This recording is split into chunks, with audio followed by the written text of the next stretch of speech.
Today, in the subject of the manufacturing process, हम लोग unit second कर रहे हैं, मेटल फॉर्मिंग ऑपरेशन कर रहे हैं। मेटल फॉर्मिंग ऑपरेशन कल भी मैंने आपको बताया था, ये 9 तरह के ऑपरेशंस हैं जो इंडस्ट्री के लिए बहुत ही यूजफुल है। इंडस्ट्री में इसका एप्लीकेशंस काफी है। जो इंडस्ट्री सेटअप करना चाहते हैं वो इस मशीन्स के बारे में स्टडी आप कर सकते हैं। तो इसमें कल ओपन डाई फोर्जिंग का हम लोगों ने इस बारे में डिस्कस किया था। आज जो है क्लोज डाई फोर्जिंग के बारे में हम लोग स्टडी करेंगे। क्लोज डाई फोर्जिंग आपको यहाँ पर आपको दिखाया गया है, जैसे कि नाम बता रहा है, इसका डाई आपको क्लोज होता है। डाई आपको क्लोज होता है। ये आपको 3 स्टेज में आपको दिखाया गया है। ये आपको स्टार्टिंग स्टेज है, दूसरा इंटरमीडिएट स्टेज है और तीसरा फाइनल स्टेज है विथ फ्लैश, जिसमें कि आपको फाइनल स्टेज में फ्लैश का फॉर्मेशन होता है। इंटरमीडिएट स्टेज तक में आपको फ्लैश का फॉर्मेशन आपको नहीं होता है। तो इसमें फोर्स देते हैं, फोर्स से आपको यहाँ पर प्रेशर देते हैं। ये आपको स्टार्टिंग है। आपको डायमीटर, आपको कल भी मैंने आपको बताया था कि डायमीटर इसका जो है इंक्रीज करता है, हाइट आपका इसको इसका जो है आपको रिड्यूस करता है, हाइट रिड्यूस करता है। तो इंटरमीडिएट स्टेज में आपका डायमीटर बढ़ गया है, हाइट रिड्यूस कर गया है, और तीसरे स्टेज में आपको फ्लैश का फॉर्मेशन हो गया है ना। ये आपको लोअर डाई है, ये आपको अपर डाई है। ये आपको क्लोज डाई फोर्जिंग है ना। ये क्लोज डाई फोर्जिंग का आपको ऑपरेशन है। इसका जो डिफिनेशन है ना, इसको इंप्रेशन डाई फोर्जिंग भी बोलते हैं। इसको इंप्रेशन डाई फोर्जिंग भी बोलते हैं। इसमें आपको इंप्रेशन जो है आपको वर्कपीस पे आपको फॉर्मिंग प्रोसेस में आपको इंप्रेशन दिया जाता है ना। इन द इंटरमीडिएट स्टेज में आपको इनिशियल बिलेट आपको पार्शियली आपको बल्ब शेप में आपको कन्वर्ट हो जाता है। ये आपको स्टार्टिंग स्टेज है। इंटरमीडिएट स्टेज में आपको बल्ब शेप में आपको आपको फॉर्म हो जाता है। एंड फाइनल स्टेज में आपको जो इंप्रेशन है, डाई का जो इंप्रेशन है, वो फुल्ली फॉर्म हो जाता है बिलेट पे, है ना। एंड और फ्लैश का भी जो है आपको फॉर्मेशन हो जाता है। तो ये आपको 3 स्टेज आपको क्लोज डाई फोर्जिंग का आपको दिखाया गया है। In the multi stage operation separate die cavity are required in the shape changes, है ना। अगर मल्टी स्टेज ऑपरेशन में लेंगे तो सेपरेट डाई कैविटी लेंगे and in stage uniform of the property, और आपको आपको यहाँ पर आपको दिया हुआ है। ये आपको क्लोज डाई फोर्जिंग है, जिसके बारे में आपको यहाँ पर आपको बताया गया। जो फार्मूला ओपन डाई फोर्जिंग में फोर्स के लिए आपको लग रहा था, वही फार्मूला फोर्स के लिए क्लोज डाई फोर्जिंग में आपको लगेगा। और उसका जो एफ जो maximum force power for the motor निकालने के लिए मोटर में कितना पावर लगेगा, मोटर में कितना फोर्स लगेगा, ये फॉर्मूला आपको दिया हुआ है ना। Kf is the forging shape factor, rho F is the flow stress of the material and A is the projected area of the part included the flash. A आपको प्रोजेक्टेड एरिया है आपको including the flash, F is the maximum force है। ये आपको F के F rho F A आपको यहां पर आपको दिया हुआ है ना। और जो के एफ का वैल्यू है आपको, जो फोर्जिंग सेप फैक्टर है वो आपको इंप्रेशन डायफोर्जिंग में सिंपल शेप के लिए 6.0 है, कॉम्प्लेक्स शेप के लिए 8.0 है, वेरी कॉम्प्लेक्स शेप के लिए 10.0 है।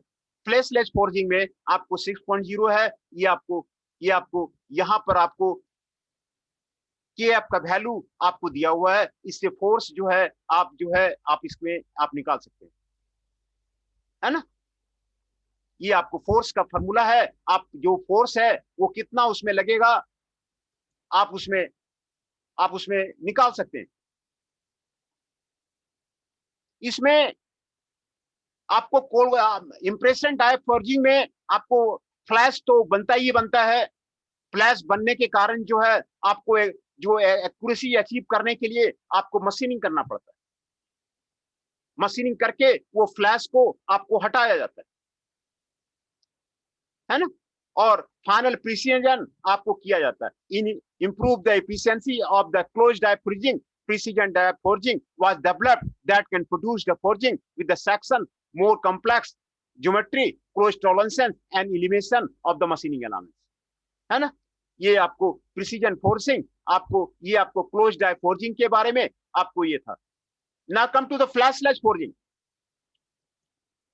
फ्लैशलेस फोर्जिंग का कल डिफिनेशन मैंने बताया हुआ था। मोर डिटेल में जानने के लिए ये आपको फ्लैशलेस फोर्जिंग आपको 3 स्टेज में आपको दिखाया जा रहा है ना। ये आपको डाई है, ये आपको पंच है, ये आपको फोर्स है, ये आपको फिनिश पार्ट है। ये आपको स्टार्टिंग वर्क पार्ट है, ये आपको इंटरमीडिएट स्टेज है, ये आपको फाइनल स्टेज है। In flashless forging, most important is that the workpiece volume must be equal and space in the die cavity with a very close tolerances. In the starting, billet size is the too large, है ना। तो ये आपको फ्लैशलेस forging है जिसके बारे में आपको यहाँ पर आपको दिखाया जाता है। और ये जो आपका फ्लैशलेस फोर्जिंग है कई material aluminium, magnesium and other क्वानिंग के एप्लीकेशन के लिए आपको जो है आपको यूज किया जाता है ना। ये आपको फ्लैशलेस फोर्जिंग है ना। Now there is a little flow of the metal in the quanning, the pressure required to reproduce the surface details in the die cavity, यहाँ पर आपको फिनिश पार्ट आपको यहाँ पर आपको दिखाया गया है ना। ये आपको इंप्रेशन फोर्जिंग ऑपरेशन आपको यहाँ पर आपको दिखाया गया। ये आपको पंच है, ये आपको स्टार्टिंग ब्लैंक है, ये स्टार्टिंग ऑफ द साइकिल है, ये आपको फुल्ली कंप्रेस्ड है, ये आपको रैम प्रेशर है, ये आपको फाइनल पार्ट आपको फिनिश पार्ट आपको यहाँ पर आपको बना हुआ है ना। ये आपको फाइनल पार्ट आपको यहाँ पर आपको बना हुआ है। जिस तरह का आपको शेप चाहिए उस तरह का पंच में आप शेप बना दीजिए, डाई में उस तरह का शेप बना दीजिए, है ना। स्टार्टिंग ब्लैंक आप यहाँ पे रख दीजिए, स्टार्टिंग ब्लैंक आप यहाँ पे रख दीजिए। और ये फ्लैशलेस में ये साइड में आपको कवर प्लेट आपको लगा हुआ रहता है जिससे कि फ्लैश नहीं बनता है। ये आपको यहाँ पर देखिए फाइनल फिनिश प्रोडक्ट आपको फ्लैशलेस फोर्जिंग आपको दिखा रहा है। जिस तरह का भी शेप चाहिए उस तरह का शेप आप यहाँ पर बना दीजिए, है ना। जिस तरह का भी आप शेप चाहिए ये आप बना दीजिए। ये आपको फ्लैशलेस फोर्जिंग है ना। अगला आपको फोर्जिंग हैमर है।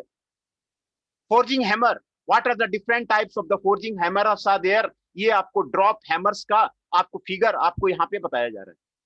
ड्रॉप हैमर्स फोर्जिंग जो ऑपरेशन है उसमें हैमर्स यूज होता है आपको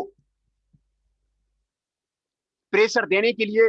ये आपको यहाँ पर आपको दिखाया जा रहा है। ये नीचे वाला पार्ट का नाम एनविल है, ये आपको रैम है, ये आपको फ्रेम है, ये आपको पिस्टन रोड है, ये आपको हेड है कंटेनिंग द सिलेंडर। ये आपको ड्रॉप हैमर्स, ये आपको ड्रॉप हैमर्स है ना।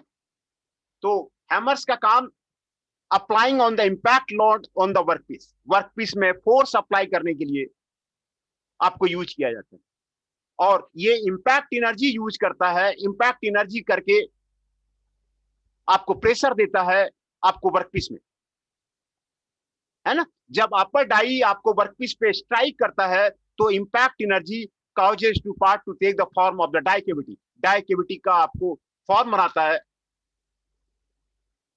डिजायर्ड शेप आपको बनाता है। Drop hammers are classified at the gravity drop hammers, power drop hammers. आपको दो तरह का ड्रॉप हैमर्स आपको दिखाया गया है, gravity drop hammers and power drop hammers. दो तरह का हैमर्स आपको इसमें होता है। ग्रेविटी में ये वेट के कारण खुद ही रैम आपको नीचे आता है ना। उसको ऊंचा हाइट पे रखा जाता है और ऊंचा हाइट पे आपको नीचे वेट के कारण, रैम ऑफ द वेट के कारण वो आपको नीचे आपको ड्रॉप कर दिया जाता है। और पावर ड्रॉप हैमर में ये आपको रैम को एक्सेलरेट किया जाता है प्रेशराइज्ड एयर से या फिर स्टीम से।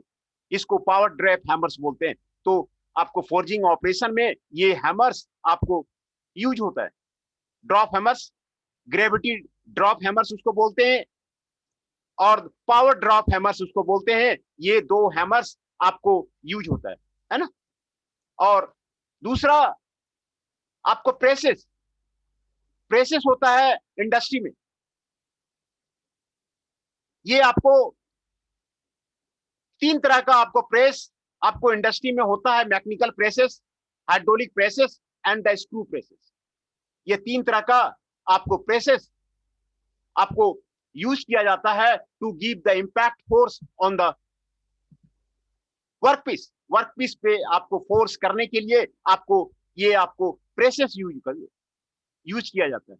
मैकेनिकल प्रेस जो है ये आपको क्रैंक से, नकल ज्वाइंट से, इसेंट्रिक से आपको ऑपरेट होता है। इसमें मोटर लगा होता है, मोटर से आपको मोशन जो है ट्रांसमिशन होता है रैम में, और जो आपको पावर ट्रांसमिशन होता है वो आपको क्रैंक से या नकल ज्वाइंट से आपको प्रेशर दिया जाता है। ये आपको मैकेनिकल प्रेस है ना। दूसरा है hydraulic presses. Hydraulically driven piston is used to actuate the RAM.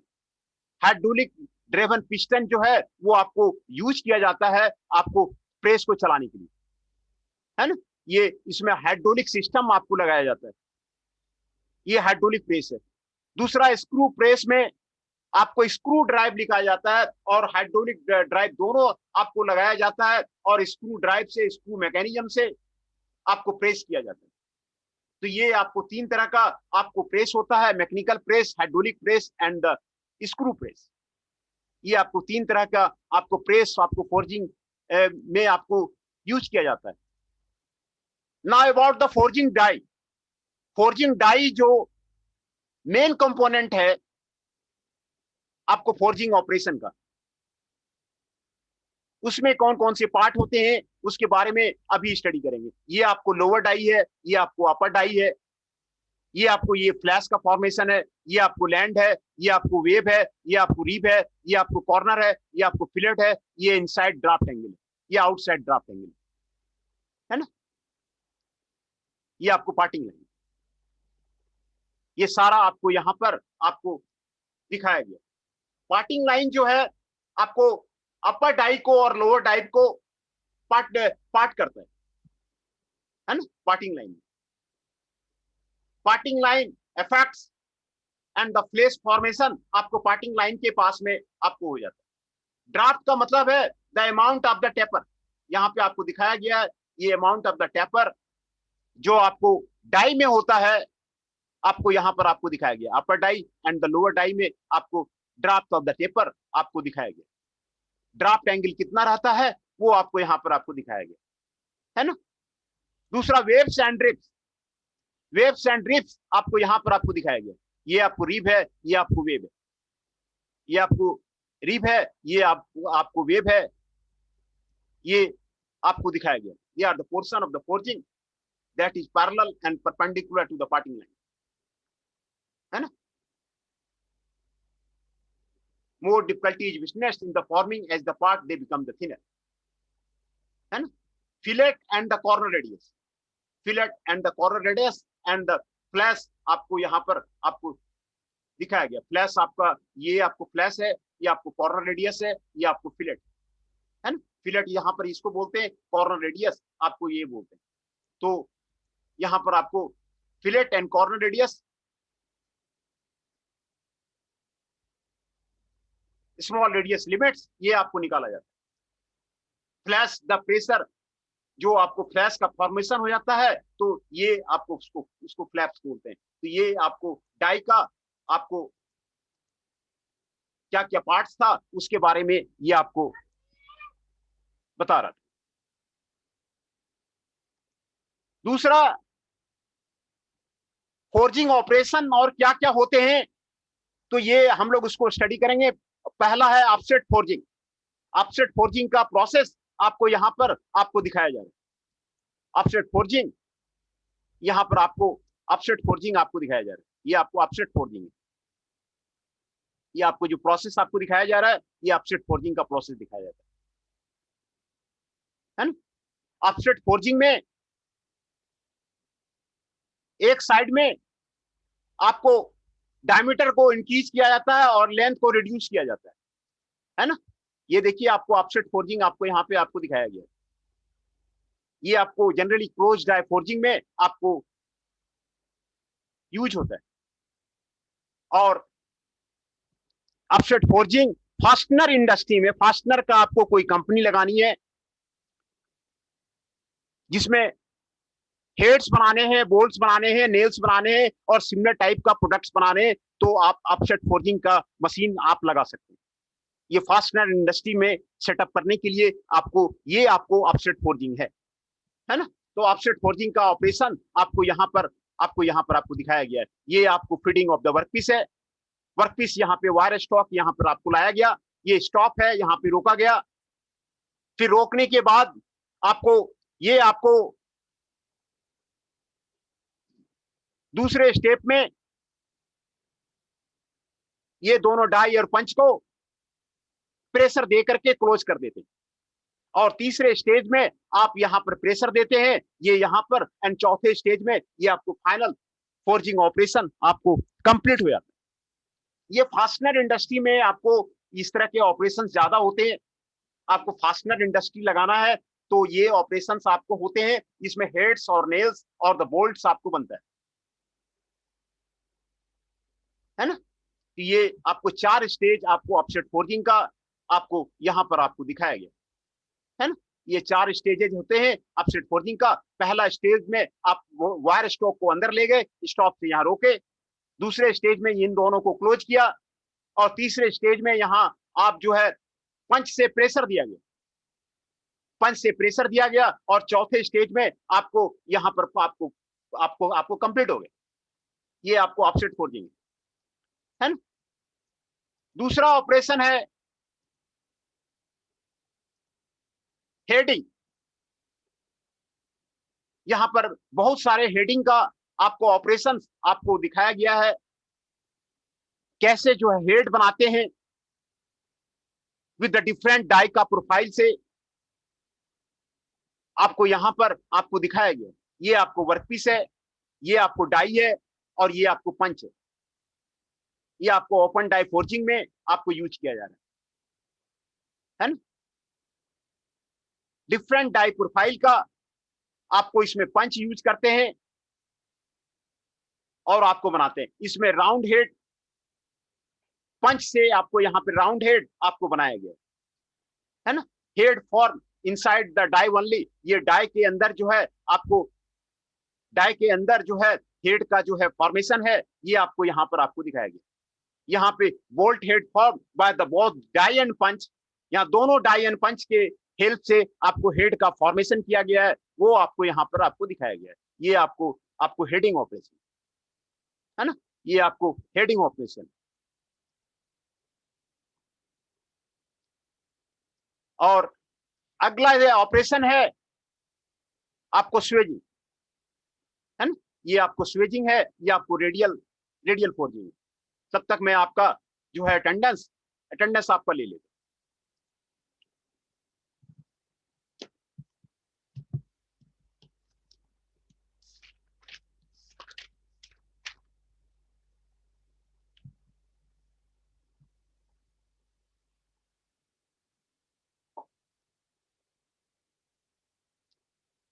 अमन कुशवाहा जी 5, अमन सिंह जी 6, आशुतोष सिंह जी 12, चंचल कौशिक जी 13, मोहित अधाना जी 21, जतिन आर्या जी 16।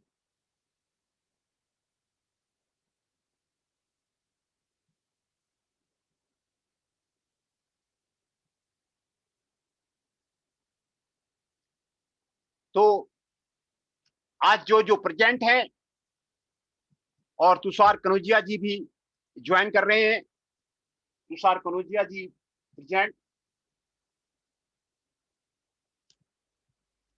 तो मैं आपको प्रेजेंट बता देता हूं। तुषार कनौजिया जी प्रेजेंट, जतिन आर्या जी प्रेजेंट, मोहित अधाना जी प्रेजेंट, चंचल Kaushik ji present, Ashutosh Singh ji present, Aman Singh ji present, अमन कुशवाहा जी प्रेजेंट, है ना। ये सारे स्टूडेंट्स आज जो है प्रेजेंट। तो हम लोग स्वेजिंग का बात कर रहे थे। ये आपको स्वेजिंग का ऑपरेशन आपको दिखाया गया है ना। ये आपको स्वेजिंग दिखाया गया, ये आपको स्वेजिंग का जो है ना प्रोडक्ट दिखाया गया। ये सारे स्वेजिंग का प्रोडक्ट है। ये स्वेजिंग का जो है आपको आपको प्रोडक्ट है। तो दो तरह का स्वेजिंग होता है आपको। ये आपको रेडियल फोर्जिंग है ना। रेडियल फोर्जिंग ऑपरेशन देखिए आपको यहां पर आपको दिखाया गया है ना। ये आपको फाइनल डायमीटर बनता है, ये स्टार्टिंग डायमीटर है, और ये वर्कपीस है, और ये आपको डाई है, और ये आपको ऊपर नीचे आपको जाता है, यहां से फिट होता है, और ये आपको रोटेट करता है ना। रोटेट करता है। ये आपको to reduce the diameter of the tube, tube का डायमीटर को रिड्यूस करने के लिए यूज किया जाता है। और rod at the end of the workpiece to create the taper section, taper section को क्रिएट करने के लिए आपको आपको यूज किया जाता है ना। ये आपको रोटेटिंग डाई के लिए, आपको इसमें जो रोटेटिंग डाई यूज होता है ना। A mandrel is required to control the shape and size of the internal diameter of the tubular parts during the swedging. ये आपको स्वेजिंग ऑपरेशन है ना। ये आपको स्वेजिंग ऑपरेशन है। स्वेजिंग ऑपरेशन आपको यहाँ पर आपको दिखाया गया। यहाँ से आपको वर्कपीस आपको फीड होता है, ये आपको फाइनल डायमीटर है, ये आपको स्टार्टिंग डायमीटर है, ये आपको फीड है, ये आपको वर्कपीस है, ये आपको डाई है ना। तो ये आपको स्वेजिंग ऑपरेशन है। डिफरेंट डाई प्रोफाइल का ये आपको यहाँ पर आपको स्वेजिंग प्रोडक्ट आपको यहाँ पर आपको दिखाया गया। ये आपको स्वेजिंग ऑपरेशन है ना। दूसरा, ये आपको रोल फोर्जिंग है। ये जो ऑपरेशन आपको दिखाया जा रहा है, ये आपको रोल फोर्जिंग है ना। रोल फोर्जिंग, ये आपको वर्कपीस है, ये आपको रोल है। देखिए दोनों का मोशन आपको रोल करेगा। ये ना वर्कपीस का क्रॉस सेक्शन को रिड्यूस करने के लिए आपको यूज किया जाता है ऑफ ए सिंडिकल और rectangular body through a set of the opposing roll. Through a set of the opposing rolls आपको यूज किया जाता है, और matching the groups with the desired shape of the final product, उसके लिए आपको use किया जाता है। ये जो है आपको इसमें रोलिंग भी है और फोर्जिंग भी है। रोलिंग ऑपरेशन भी यूज कर रहे हैं और फोर्जिंग ऑपरेशन भी यूज कर रहे हैं, इसलिए इसको रोल फोर्जिंग बोलते हैं। दोनों operation, rolling and the forging, दोनों ऑपरेशन इसमें आपको आपको यूज कर रहे हैं। roll forged parts are generally stronger and passes desired grain structure compared to the machining. Use to produce the same part. ये आपको यहाँ पर आपको दिखाया गया है ना। ये आपको गाइड फ्लेंज है, ये आपको वर्कपीस है, ये आपको आपको दिखाया गया। और अगले टाइप का जो फोर्जिंग है, ये आपको ऑर्बिटल फोर्जिंग, ऑर्बिटल फोर्जिंग, ये आपको ऑर्बिटल फोर्जिंग। इसमें आपको कौन सेप्ट अपर डाई होता है, अपर डाई जो है ना कौन सेप्ट होता है, ये ऑर्बिटल पाथ में अपर डाई एक्सिस आपको घूमता है ना, simultaneously rolled and pressed into the workpiece because of the inclined axis of the curl, only a small area of the work face is compressed at the stage of the forming. Upper die revolves, the area of the under compression also revolves. ये आपको इससे करने से कुछ जो है load का आपको रिडक्शन हो जाता है। ये आपको contact area between the upper die and the work आपको दिखाया गया। ये आपको लोअर डाई है, ये आपको वर्कपीस है, ये आपको अपर डाई है, ये आपको ऑर्बिटल पाथ है, जिसमें अपर डाई आपको घूमता है, ये आपको प्रेशर देते हैं,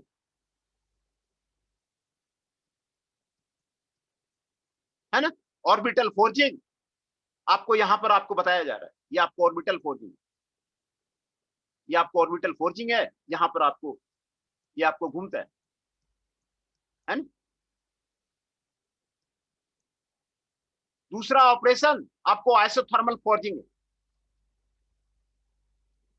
इसमें आपको वर्कपीस को हायर टेम्परेचर पे आपको रखा जाता है और फोर्जिंग डाई को भी आपको हायर टेम्परेचर पे आपको रखा जाता है, तो इसको आइसोथर्मल फोर्जिंग बोलते हैं। इसमें जो आपको टाइटेनियम सुपर एलॉय जो डिफिकल्ट टू फोर्ज मेटल है, उसको आइसोथर्मल फोर्जिंग में हम लोग ऑपरेशन करते हैं फॉर द कॉम्प्लेक्स पार्ट से। The process is done in a vacuum और inert atmosphere to avoid the rapid oxidation of the die material, है ना। Rapid oxidation of the die material को यूज करने के लिए आपको यूज किया जाता है।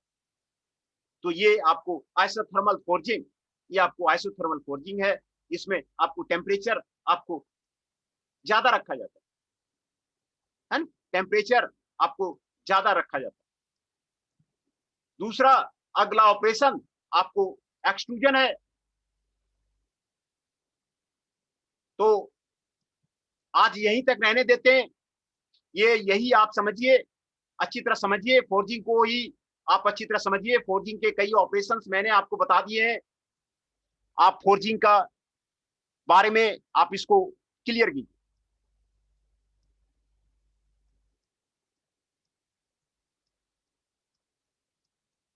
ये आपको क्लोज डाई फोर्जिंग है, क्लोज डाई फोर्जिंग है।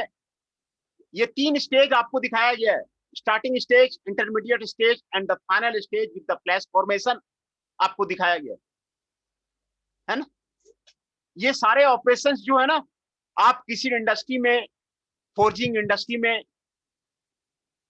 आप जा करके वहां पर देख सकते हैं। कोई फोर्जिंग की फैक्ट्री लगानी है तो आप ये आप कर सकते हैं। ये आपको स्टार्टिंग स्टेज है, ये आपको इंटरमीडिएट स्टेज है, ये आपको फाइनल स्टेज, ये आपको अपर डाई है, ये आपको फ्लैश है, ये आपको लोअर डाई है ना।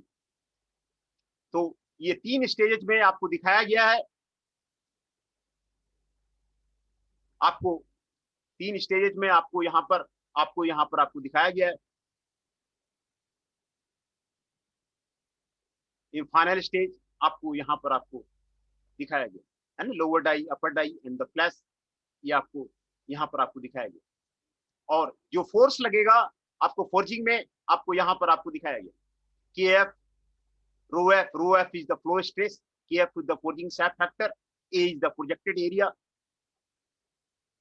एफ मैक्सिमम फोर्स कितना लगेगा फोर्जिंग में, वो यहाँ पर आप कैलकुलेट कर सकते हैं। के एफ सभी के लिए सिंपल शेप फ्लैश के लिए दिया हुआ है, कॉम्प्लेक्स शेप फ्लैश के लिए दिया हुआ है, वेरी कॉम्प्लेक्स शेप फ्लैश के लिए दिया हुआ है, कॉइनिंग के लिए दिया हुआ है, कॉम्प्लेक्स शेप के लिए आपको दिया हुआ है। के एफ आपको आपको दिया हुआ है ना। दूसरा आपको ऑपरेशन था flash less forging. Flashless forging में आपको फ्लैश नहीं बनता है, इसमें क्लोज रहता है।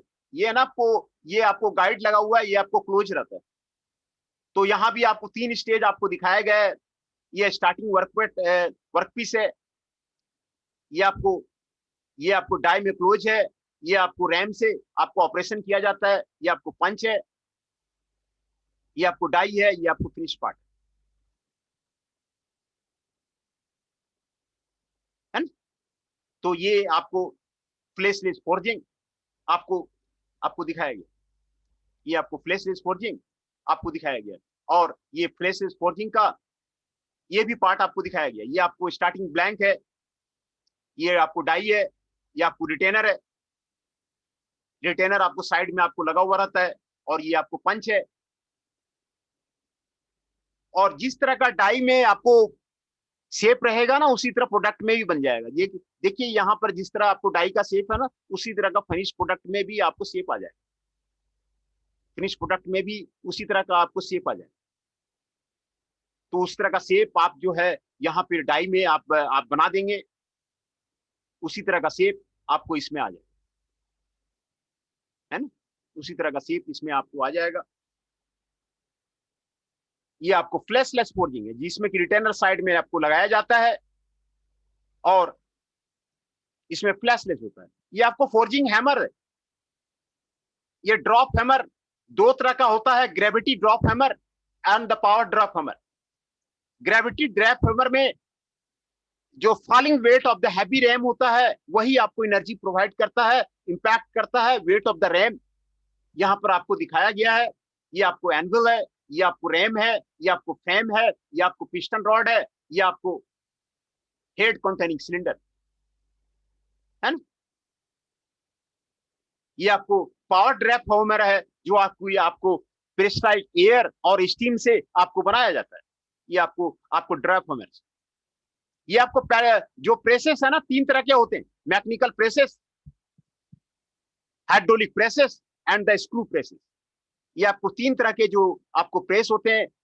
मैकेनिकल प्रेसेस में ड्राइव मोटर से चलता है, और उसमें सेंट्रिक्स लगे होते हैं, क्रैंक्स लगे होते हैं, और नकल ज्वाइंट्स आपको लगा होता है। हाइड्रोलिक प्रेसेस में आपको हाइड्रोलिक ड्रिवन पिस्टन आपको लगा होता है, और स्क्रू प्रेसेस में आपको स्क्रू मैकेनिज्म आपको आपको लगा हुआ होता है। ये 3 तरह का आपको प्रेसेस होते हैं।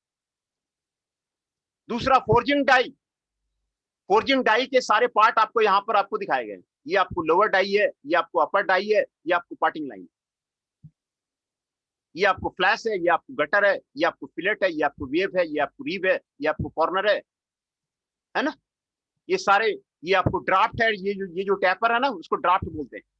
ये जो रेडियस है ना, इसको फिलेट बोलते हैं। ये जो ऊपर का जो आपको रेडियस है ना, इसको कॉर्नर रेडियस बोलते हैं। इसको इंटरनल का जो रेडियस है ना, उसको फिलेट रेडियस बोलते हैं।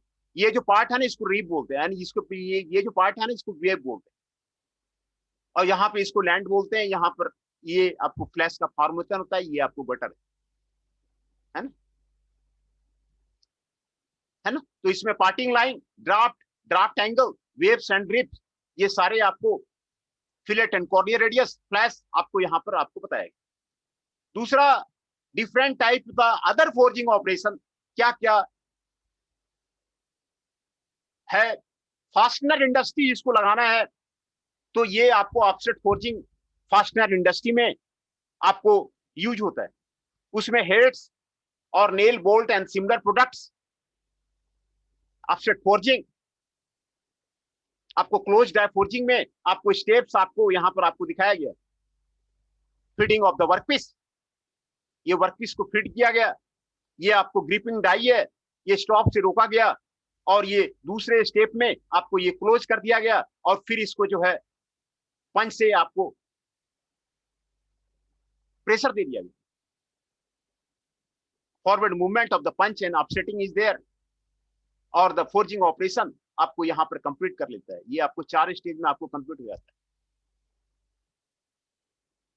है ना, 4 स्टेजर में आपको कंप्लीट हो जाता है। ये आपको ऑफसेट फोर्जिंग है। ये आपको हेडिंग है, हेडिंग में आपको हेड्स बनाए जाते हैं, डिफरेंट हेड्स डाई प्रोफाइल के आपको बनाए जाते हैं, है ना। ये आपको वायर स्टॉक और दिखाया गया, ये आपको डाई है और पंच से आपको हेड बनाया जा रहा है। ये ओपन डाई फोर्जिंग में बनाए जाते हैं, ये राउंड हेड आपको ये फॉर्म किया जाता है। और ये आपको इनसाइड डाई आपको बनाया जाता है। ये bolt head form by the both die and punch, इसमें दोनों डाई और पंच से आपको बनाया जाता है, बोल्ट हेड आपको बनाया जाता है, बोथ डाई एंड पंच। इसमें हेड फॉर्म किया जाता है इनसाइड द डाई ओनली। ये आपको different types of the head आपको किस तरह फोर्जिंग में बनता है वो आपको दिखाया गया। और ये आपको स्वेजिंग ऑपरेशन है। स्वेजिंग ऑपरेशन में आपको ट्यूब डायमीटर और रॉड का डायमीटर टैपर किया जाता है ना। कैसे टैपर किया जा रहा है स्वेजिंग में वो आपको यहाँ पे आपको दिखाया जा रहा है। ये जो है आपको डाई है और ये आपको वर्कपीस है जो आपको रोटेट करता है। देखिए रोटेट करता है। ये आपको यहाँ से स्टार्टिंग डायमीटर है, ये आपको फाइनल डायमीटर है। डायमीटर को टैपर करते हैं, इसमें फिट इधर से देते हैं, डायमीटर आपको टैपर हो जाता है। Different products of the swaging आपको यहाँ पर आपको दिखाया गया है ना। एक प्रोडक्ट, दो प्रोडक्ट, ये स्वेजिंग आपको यहाँ पर आपको दिखाया गया है ना। इसमें आपको ग्रुप बनाया गया है, ये सिलेंडर का। ये बहुत ही खूबसूरत ऑपरेशन है आपको फोर्जिंग का। अगला ऑपरेशन है रोल फोर्जिंग। रोल फोर्जिंग में रोलिंग भी होता है, फोर्जिंग भी होता है। ये बहुत ऑपरेशन आपको कंबाइन करता है, रोलिंग को भी कंबाइन करता है और फोर्जिंग को भी कंबाइन करता है, इसीलिए इसको बोलते हैं रोल फोर्जिंग, है ना। इसमें आपको reduce the cross section of the cylindrical और द रेक्टेंगुलर बॉडी का ये आपको रिड्यूस किया जाता है। Depending on the upon the amount of the deformation the roll rotates, roll इसमें रोटेट करता है। Roll forge parts are the generally stronger and the possess the desired grain structure compared to the matching machining that might use to produce the same part. ये आपको role forging, ये आपको दिखाया गया, ये आपको साइड व्यू दिखाया गया, ये आपको वर्कपीस दिखाया गया, ये आपको रोल फोर्जिंग आपको दिखाया गया। ये आपको ऑर्बिटल फोर्जिंग है ना। ऑर्बिटल फोर्जिंग में जो अपर डाई है ना ऑर्बिटल पाथ में घूमता है, अपर डायक्सिस आपको ऑर्बिटल पाथ में आपको घूमता है। इसमें जो एक्सिस होता है वो कोन का इंक्लाइंट रहता है। Only a small area of the work surface is compressed at any stage of the forming. As the upper die resolves, the area under compression also resolves. है ना। तो ये आपको ऑर्बिटल फोर्जिंग, और इसमें आपको सिमल्टेनियसली रोलिंग किया जाता है, pressed in the work, thus work is supported on a lower die, आपको सपोर्ट किया जाता है। ये आपको ये लोअर डाई दिखाया गया है, ये आपको अपर डाई दिखाया गया है, और ये आपको वर्कपीस आपको दिखाया गया। ये आपको फोर्स यहाँ पर आपको दिखाया गया, contact area between the upper die and the work आपको यहाँ पर आपको दिखाया गया। ये देखिए जो डाई है ना, ये अपर डाई, ये आपको अपर डाई का यहाँ पर आपको दिखाया गया। अपर डाई आपको यहाँ पर आपको दिखाया गया। तो ये आपको ऑर्बिटल फोर्जिंग है। ऑर्बिटल फोर्जिंग है, इसमें ऑर्बिट में घूमता है। जो अपर डाई है वो आपको कोन का है, कोन का शेप रहता है, और ऑर्बिटल में आपको घूमता है। और तीसरा जो है आपको लास्ट जो है आइसोथर्मल फोर्जिंग है। आइसोथर्मल फोर्जिंग में जो वर्कपीस का जो टेम्परेचर है ना वो एलिवेटेड रखा जाता है, ऊपर रखा जाता है ड्यूरिंग द फॉर्मिंग प्रोसेस। इसमें एलिवेटेड टेम्परेचर पे काम होता है, हाइयर टेम्परेचर पे काम होता है। और ये जो आपको आइसोथर्मल फोर्जिंग है, जो डिफिकल्ट टू फोर्ज मेटल है, जो कॉन्वेंशनल फोर्जिंग से डिफिकल्ट है, जैसे super alloy, titanium, complex part, वो आपको आइसोथर्मल फोर्जिंग से आपको किया जाता है। ये जो आइसोथर्मल फोर्जिंग है ये आपको इनर्ट एटमॉस्फेयर में किया जाता है, जिससे कि आपका oxidation of the die material का आपका नहीं हो, है ना। डाई मटेरियल आपका ऑक्सीडेशन नहीं हो, ये आपको आइसोथर्मल फोर्जिंग